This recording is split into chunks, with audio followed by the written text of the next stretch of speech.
And the biggest thing is either recruiting or developing when you're comparing the two. And Tallahassee is nowhere near it. I mean, even though you gave them a 58, Miami only a 58% chance of beating them. And Mark, you said some stuff, man, and it hurts. But that one. Did you hear my conversation with Cam about it? Oh, yes. I was in the chat, and I could not believe. Okay. All right.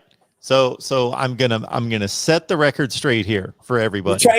You changed it. Okay. I'm gonna set the record straight for everybody right here. So this is the deal, because I know I'm gonna catch grief either way, but that's fine. I tell it like it is all the time, and I give you my honest opinion, everybody listening, all the time. So as I explained a couple of weeks ago, a few times, that sometimes I put my opinion out there knowing it's going to be a mainstream boring opinion, and people are going to be like, oh, that's what everybody else thinks. So it's not going to be clickbaitish in any way. But if that's what I truly believe, like if I say Alabama's the best team, they're going to win the national championship again this year, I'm going to be like, okay, big deal.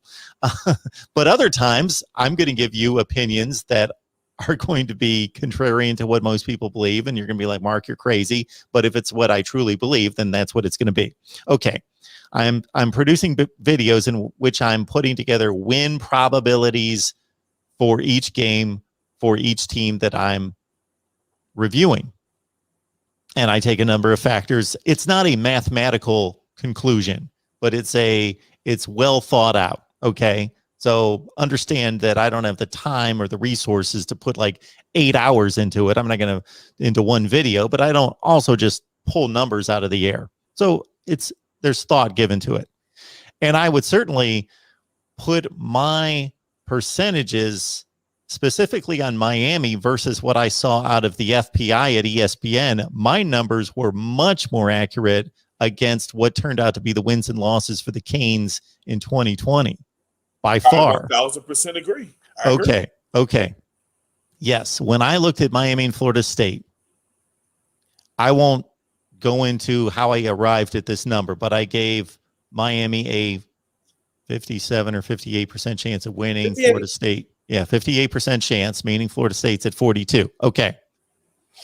And after really reviewing and talking to Cam, and Cam hit me with that, and I exposed myself because Cam didn't know that I had posted that video, but people brought it up. So I threw it out there at Cam and said, what do you think? Cam laid into me. So, and understandably so. What's the new number, Mark? What is the new number? Hang on just a second.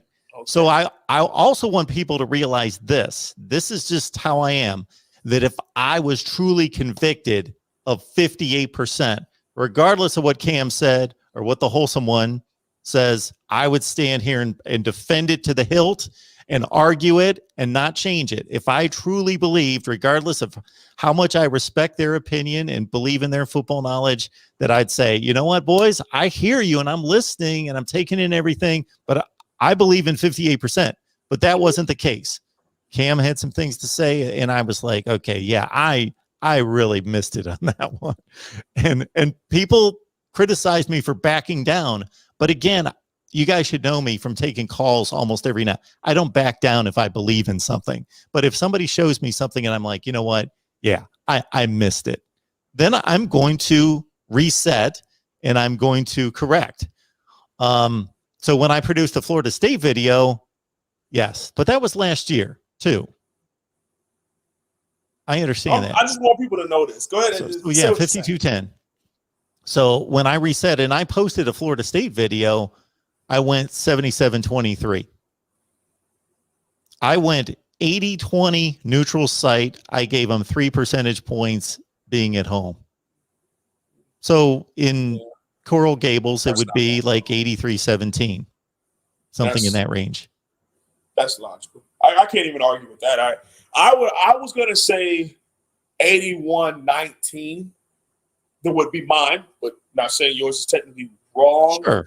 It's just they're so bad. And they lost a lot of what even made them serviceable. And it's like, and I get it, man. I get it. They beat North Carolina, a team that slaughtered us by $5 billion.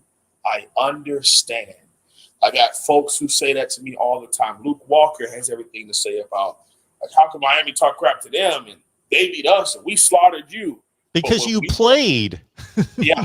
If you wouldn't have played and somebody was connecting the dots, I get that to it. But we can play that game all over the country. People can make those kind of connections all over the place. I've shown people that connect the dots game and put all sorts of people to waste, saying, okay, you want to play that game? We'll play that game. But Miami and Florida State played. They met on the same field. So forget. And it was not a contest, Mark. Let me tell you something. In the 2 times we've played them, they scored a total of 2 touchdowns. Everything else was field goals. In 2 years. Against a Blake Baker defense. That guy's a position coach right now. He ain't no coordinator. He didn't get a promotion. He got a demotion. Okay.